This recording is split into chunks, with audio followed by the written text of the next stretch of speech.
saber se é verdade ou mentira o que nós pregamos se você vir aqui e obedecer. Por isso eu sempre digo que se você vir e obedecer e a sua vida não mudar, eu como a Bíblia. Eu rasgo a Bíblia e vou servir o diabo. É isso mesmo. Porque a minha inteligência se recusa a aceitar, crer numa palavra que fica só no papel. Ora, se está escrito, tem que se cumprir. E Deus está lhe buscando, lhe chamando para mudar a sua história. Não é para você mudar de religião, não. De placa de igreja, não. O nosso Deus é muito maior que placa de igreja, que religião. O nosso Deus quer que você mude de vida, de história, de condição. E para isso, só depende de uma atitude sua. Deus nunca vai fazer o que você tem que fazer. O vir, o se tornar para Ele, o buscar esse Deus é contigo. Fazendo a sua parte, Ele fará a dele.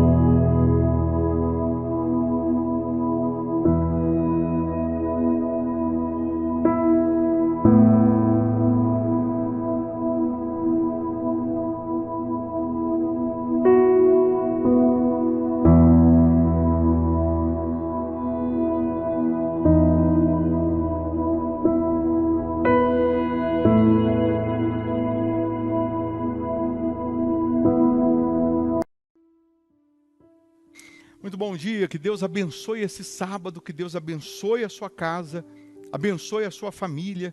Para quem não nos conhece, eu sou o Bispo Formigoni, estou lhe convidando para orarmos, para abençoar esse dia, para buscar em Deus proteção, livramento. Você pode preparar um copo com água ou uma caneca com água, eu tenho aqui a minha preparada.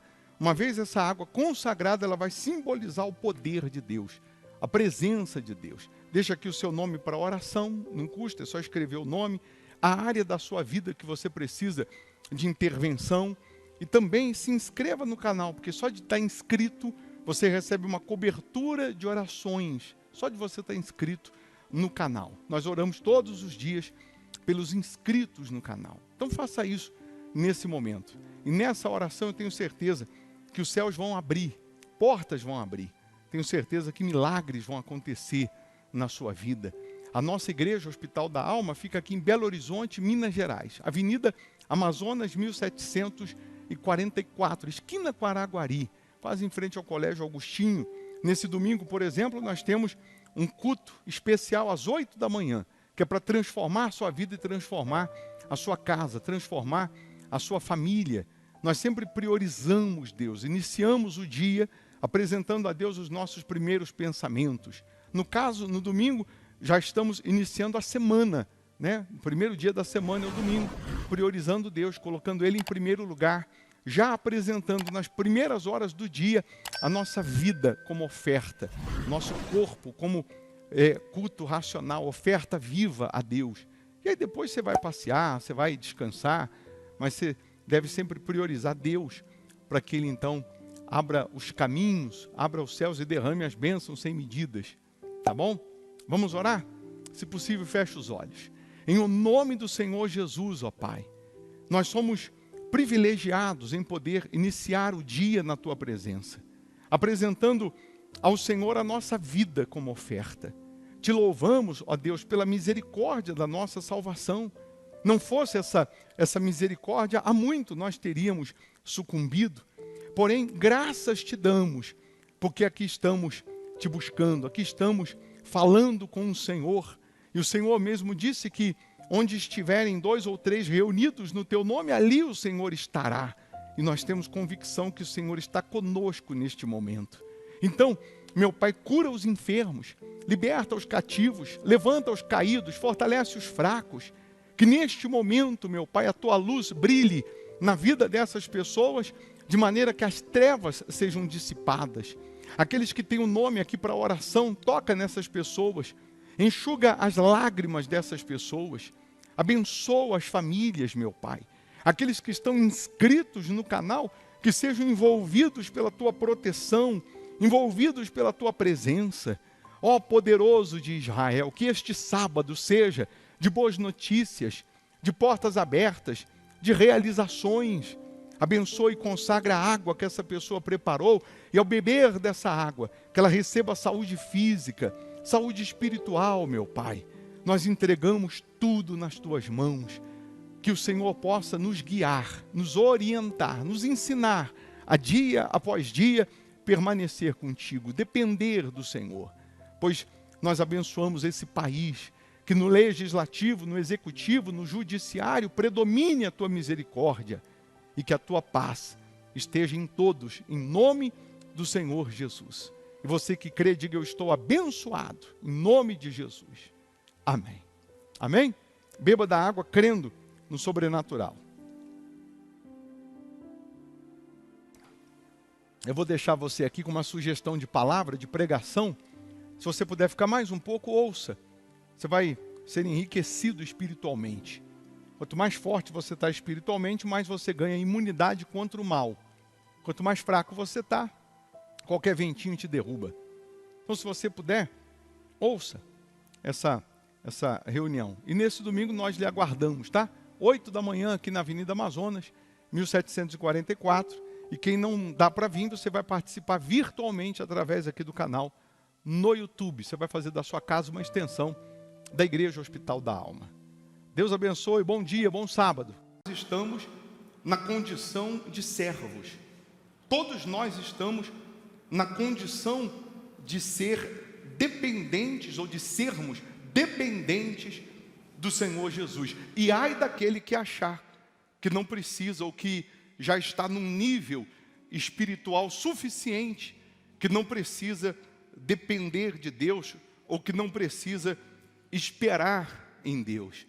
Mas antes de entrarmos aqui nessa questão dos Salmos 51, se você reparar, na maioria dos milagres que o Senhor Jesus executou, que o Senhor Jesus fez, mesmo sendo o Senhor Jesus, mesmo tendo o Senhor Jesus poder para curar, para libertar, poder para ressuscitar, mesmo o Senhor Jesus tendo os poderes de uma forma sobrenatural, na sua maioria, quando o milagre acontecia, ele virava para a pessoa que recebeu o milagre e disse: a tua fé te curou, ou a tua fé te salvou. Por quê? Que ele, sendo Deus, ele deixou essa frase. Uma vez ele sendo Deus, ele podia falar: eu te curei, pelo meu poder eu te curei, e não teria exagero nenhum nisso, não teria problema nenhum em o Senhor Jesus afirmar isso. Pela minha glória eu te curei, pelo meu poder você foi curado, pelo meu poder você recebeu o sobrenatural. Mas por que o Senhor Jesus em nenhum momento disse isso? Pelo contrário, a Bíblia diz que em Nazaré ele não fez nenhum milagre por causa da incredulidade daquelas pessoas. Mesmo ele sendo Deus, mesmo ele sendo Senhor, mesmo ele tendo o poder que ele tinha e tem, mas que ele tinha na condição de homem, quando ele estava aqui, ele não fez nenhum milagre na cidade de Nazaré, e a Bíblia faz questão de dizer que o Senhor Jesus não fez nenhum milagre naquela cidade por causa da incredulidade daquelas pessoas. E aí a gente começa a meditar e analisar uma questão que às vezes nós pecamos de uma forma inconsciente, que às vezes nós pecamos de uma forma equivocada.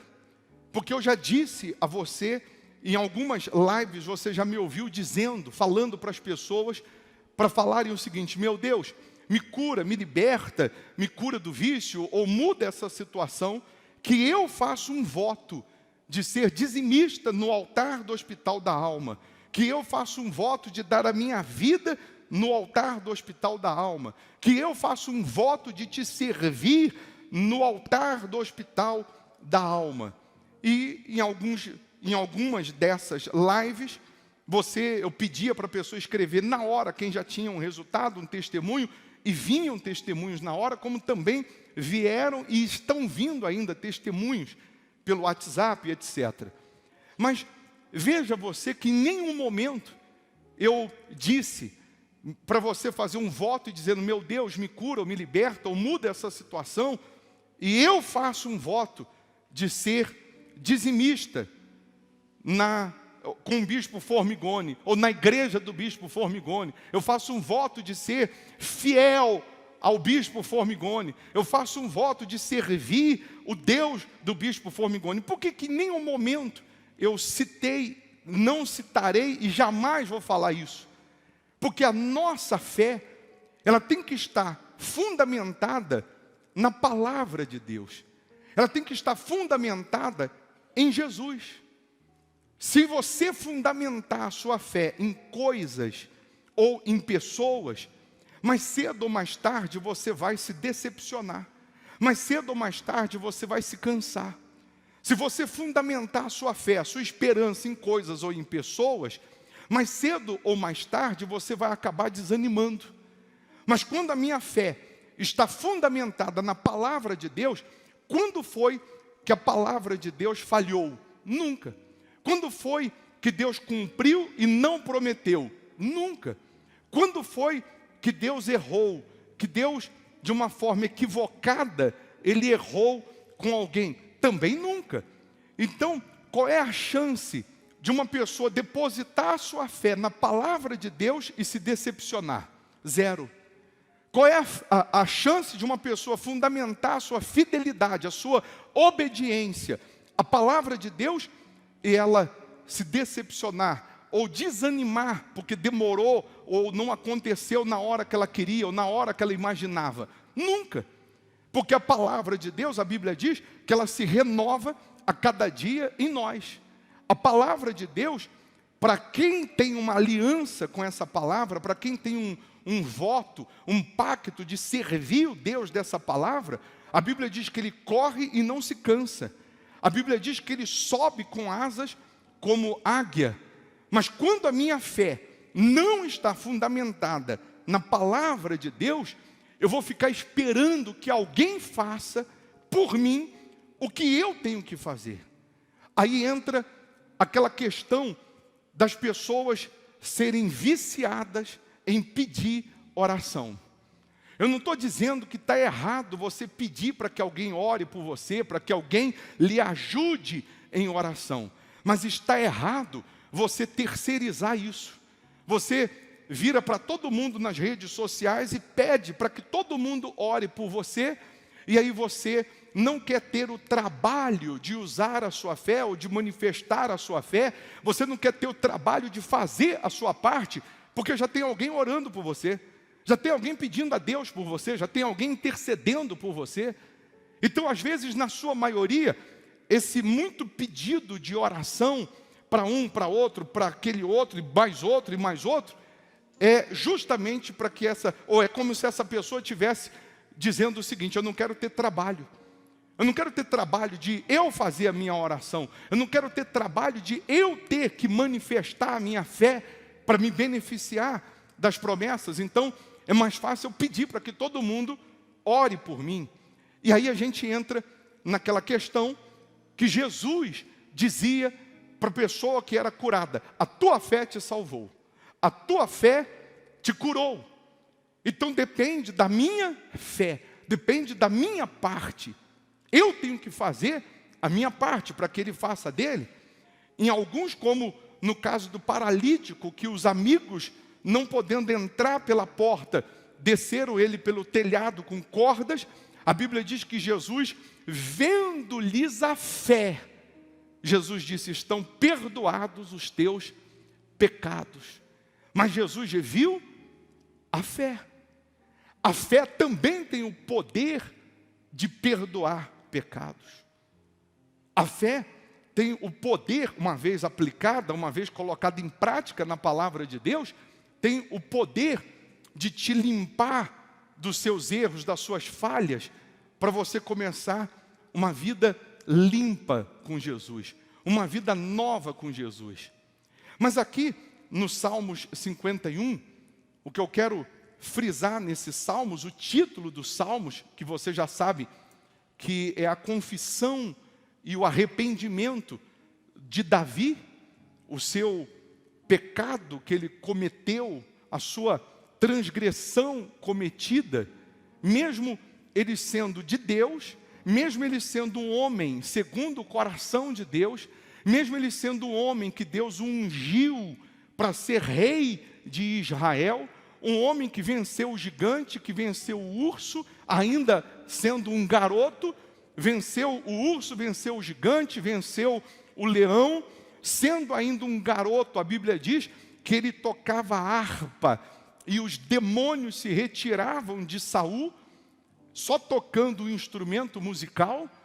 Esse homem que ele tinha suas características, depois que ele assume principalmente o reino, de ser um guerreiro, de estar no meio da batalha, de estar junto com os soldados, um homem que dava a vida pelas pessoas, que tinha essa característica, porque Deus escolhe Davi simplesmente porque ele estava cuidando das suas ovelhas. Uma das razões de Deus ter escolhido ele cuidando das ovelhas, quando um urso veio para defender uma ovelha, ele matou o urso. Quando veio um leão para defender a ovelha, ele matou o leão. Então Deus, vendo isso, imagina ele dando a vida dele, arriscando a vida dele por um animal, por uma ovelha.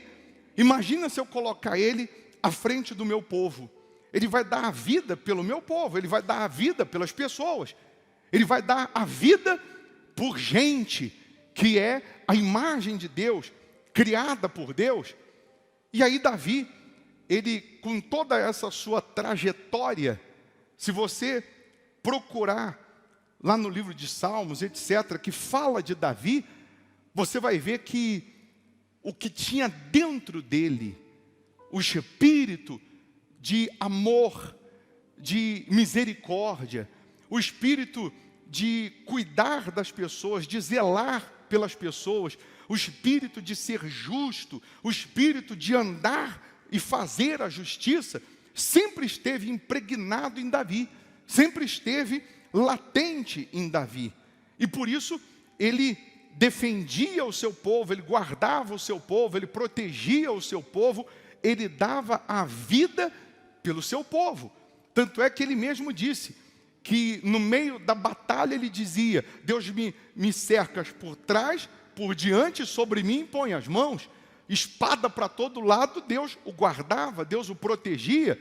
No meio da batalha, no meio da guerra, e as espadas cruzando, mas Davi estava resguardado, Davi estava protegido pelo Deus que ele servia.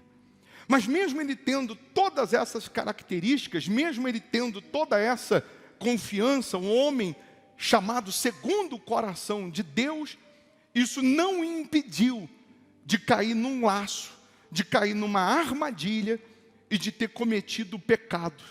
Não o impediu de fazer isso.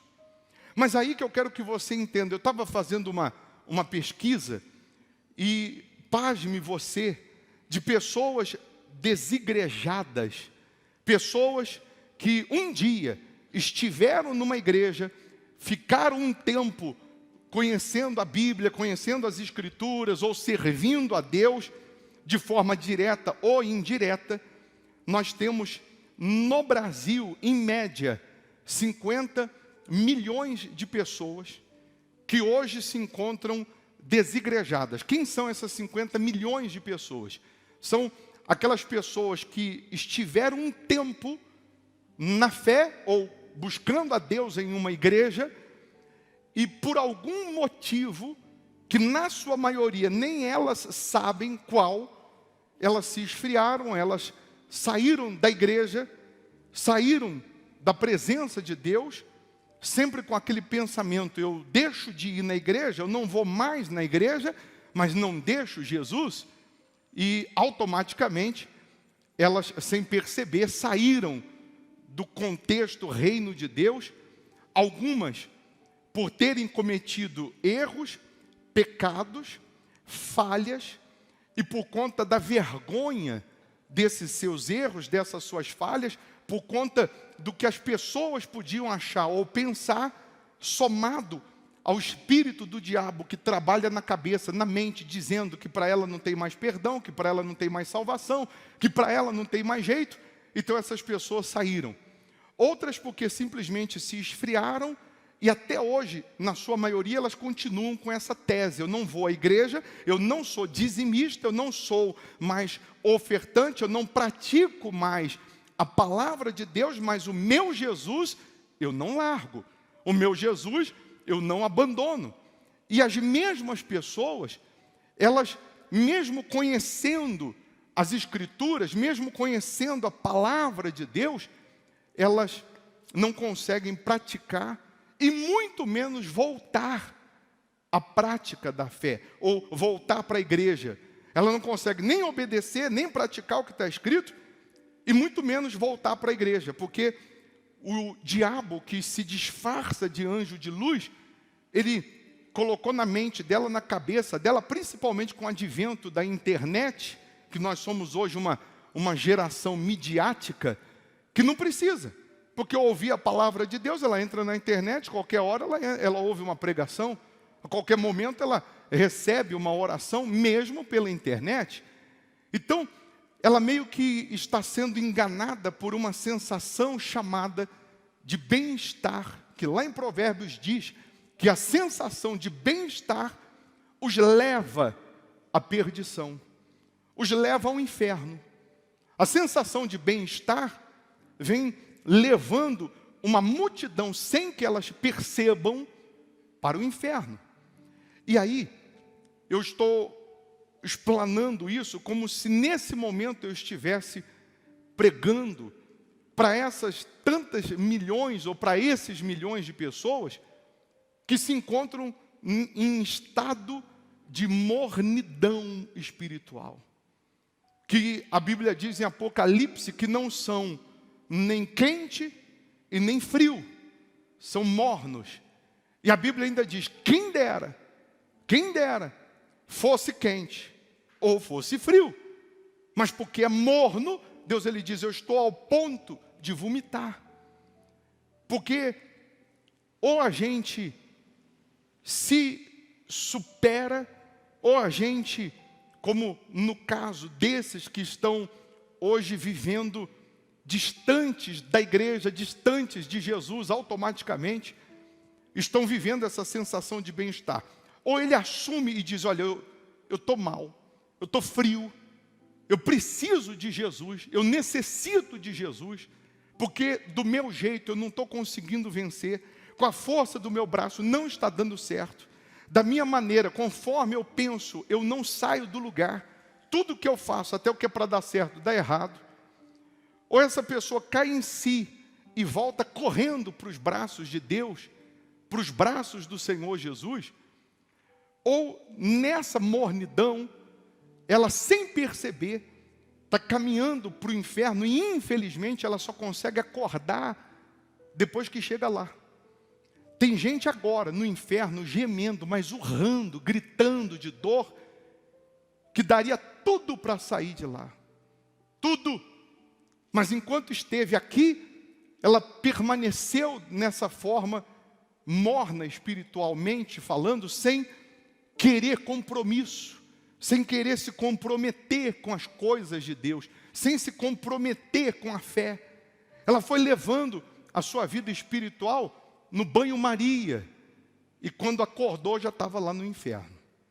Ou então, aqueles que estão hoje dentro da igreja, na condição de quentes, na condição de pessoas que estão vivendo uma vida espiritual com Deus maravilhosa. E ela tem que tomar muito cuidado, porque nesse estágio de você estar vivendo fora do pecado, nesse estágio que você está vivendo de uma forma reta, na sua conduta, nas suas atitudes, no seu comportamento, na sua fidelidade a Deus, no que diz respeito a dízimo, a oferta, aos seus compromissos com Deus, você tem que tomar cuidado para que você não empine o seu nariz e não comece a se achar melhor do que aqueles que não estão fazendo isso. E aí quando você começa a achar que você é melhor do que aqueles que não fazem, que não praticam, você esquece uma palavrinha importantíssima que chama-se misericórdia. Aí você começa a achar que é o bom, que é a pessoa correta, que é aquela pessoa cheia de Deus, cheia do Espírito Santo, e sem que você perceba, você começa a condenar, a apontar, você começa a criticar, porque você se julga melhor. E aí, no livro de Tiago 2, no versículo 13, deixa eu pegar aqui, diz assim: porque o juízo é sem misericórdia para com aquele que não usou de misericórdia. À medida que eu meço, eu sou medido também. Se eu não uso de misericórdia, amanhã, quando eu precisar de misericórdia, eu não vou receber. Eu não vou ter. Aquele que se acha perfeito, ele está correndo um grande perigo. Porque ele começa a condenar, ele começa a apontar, ele começa a se achar melhor. Por isso que a Bíblia diz que aquele que pensa estar de pé, cuide-se para que não caia. A Bíblia não diz aquele que está de pé, cuide-se para que não caia. A Bíblia diz aquele que pensa estar de pé, cuide-se para que não caia. Aí vamos voltar para Davi, que tinha todas as características, qualidades, homem de Deus, homem segundo o coração de Deus, mas que num vacilo que ele deu, num laço que ele caiu, numa armadilha que ele caiu, ele, vendo a mulher tomar banho, os hormônios não se convertem, os hormônios borbulhando, ele foi e teve relação com a mulher, engravidou, você já conhece a história, mandou matar o marido da mulher, cometeu esse erro gravíssimo. Todos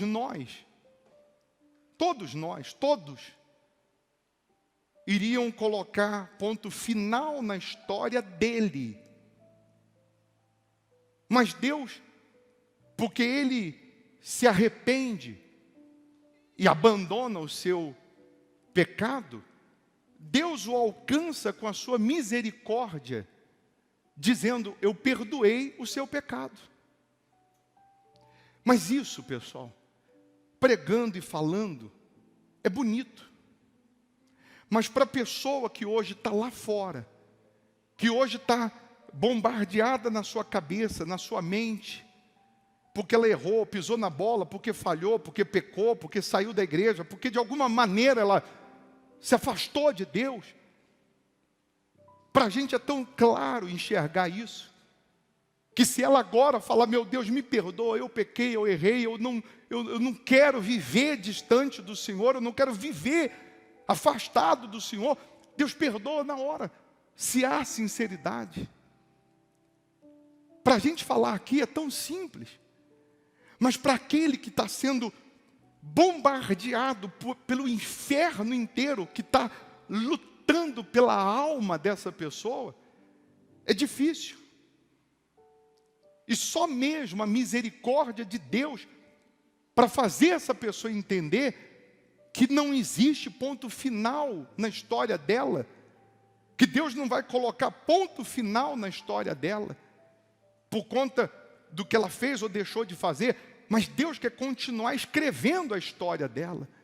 E para Deus continuar escrevendo a história dela, ela precisa voltar ao altar, ela precisa voltar à prática da fé, ela precisa voltar às primeiras obras, ela precisa voltar ao primeiro amor, ela precisa se reconstruir na sua fé, independente do que vão achar ou do que vão pensar.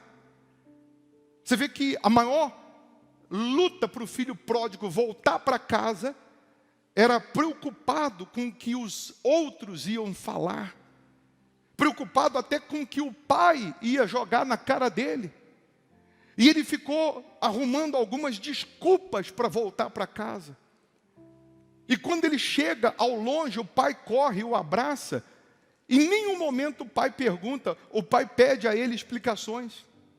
Em nenhum momento o pai quer ouvir as desculpas dele. Ele ficou arquitetando, né? Como que eu vou falar para o meu pai? Eu vou pedir para ele me tratar como um dos seus empregados. Em outras palavras, ele não precisa nem me tratar como filho, não, mas pelo menos me trata como um dos empregados, para eu não ficar aqui com os porcos, comendo a lavagem dos porcos. Mas quando ele volta, enquanto ele ficou nesse tempo preparando as desculpas, o pai já estava preparando uma festa para ele. Enquanto ele volta com as suas roupas cheias de lama do chiqueiro dos porcos, o pai tinha roupas novas para ele.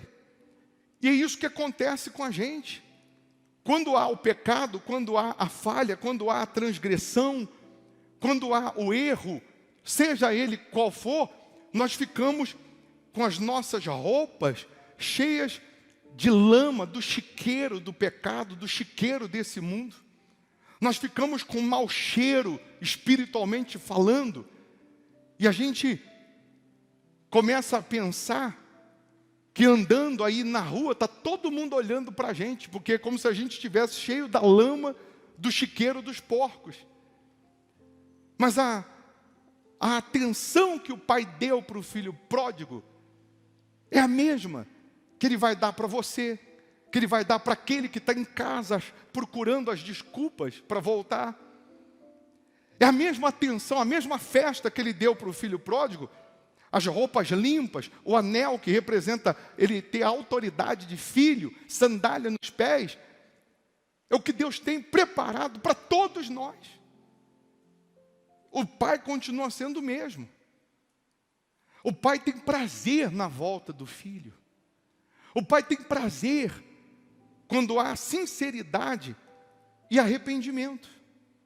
O pai tem prazer quando há quebrantamento de espírito. Porque todos falhamos, erramos.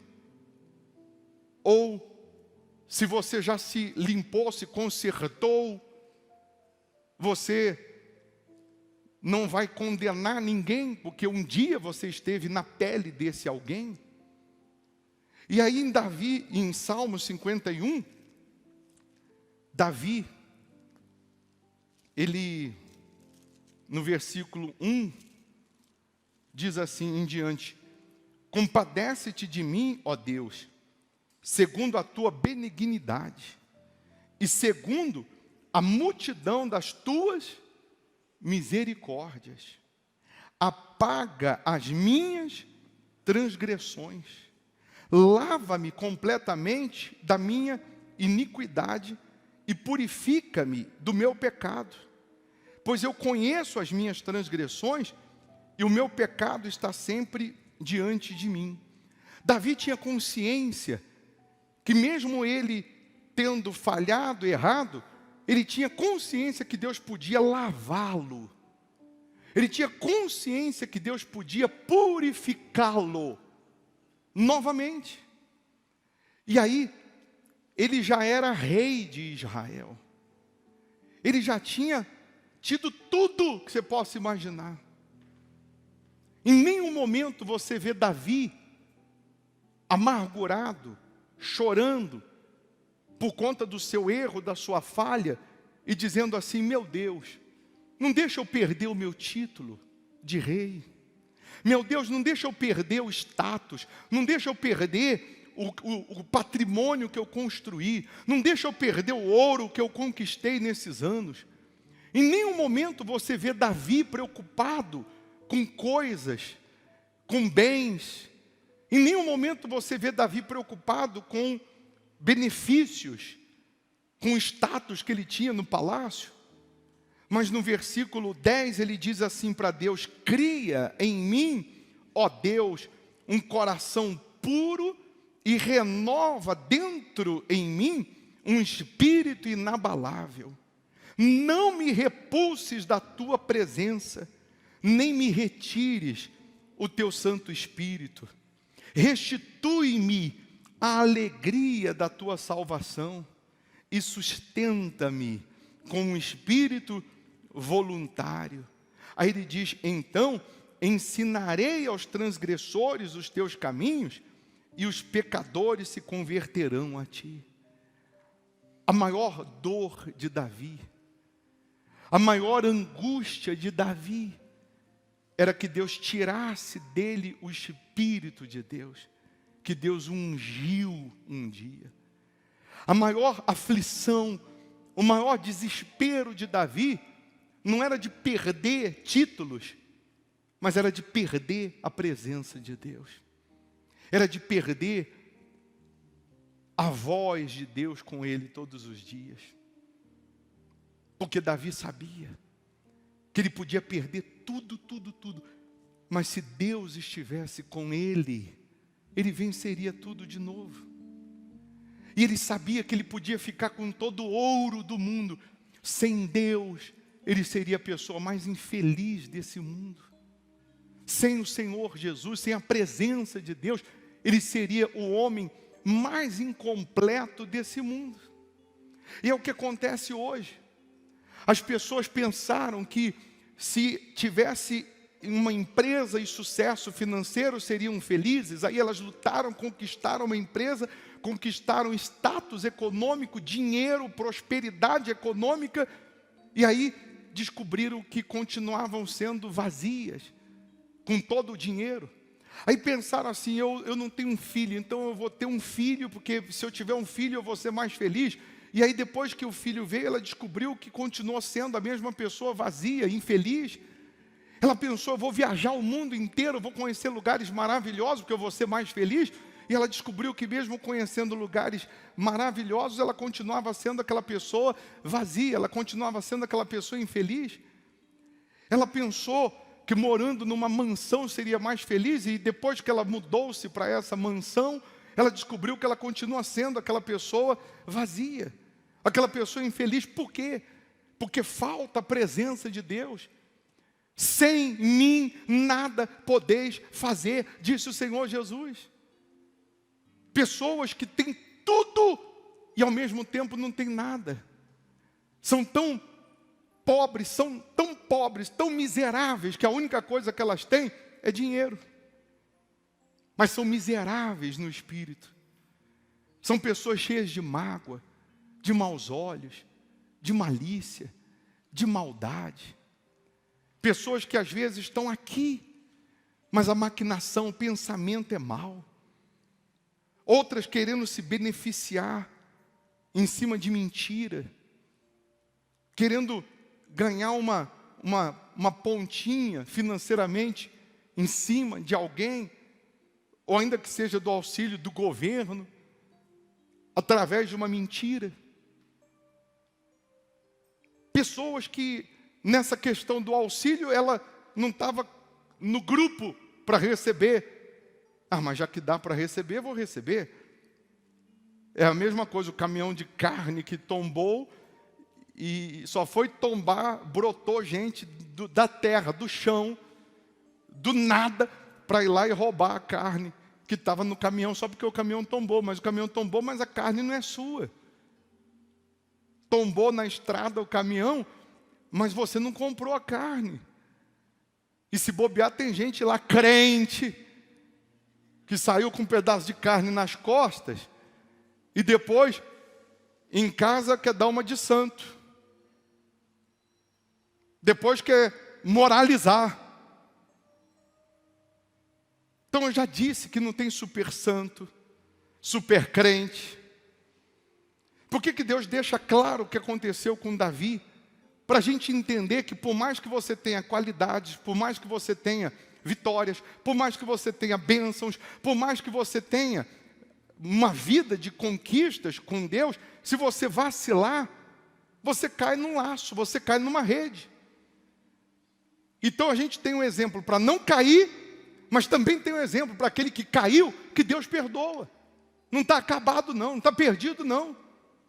Que você não pode ficar prostrado, é ficar caído. Que você não pode se entregar ao problema. Está entendendo sim ou não? O que ele mais sonhava, o que ele mais desejava, o que mais angustiava Davi, era a ideia de perder o Espírito de Deus, de perder os cuidados de Deus. a gente pode perder tudo menos o Senhor Jesus. Me tira tudo menos a presença de Deus, menos o Espírito de Deus, menos a palavra de Deus. Eu sou melhor que você em quê? O que eu sou melhor que você? Em nada. O mesmo Deus que você fala, eu também falo. Deus me usa para esclarecer a palavra, a mensagem dele? Sim.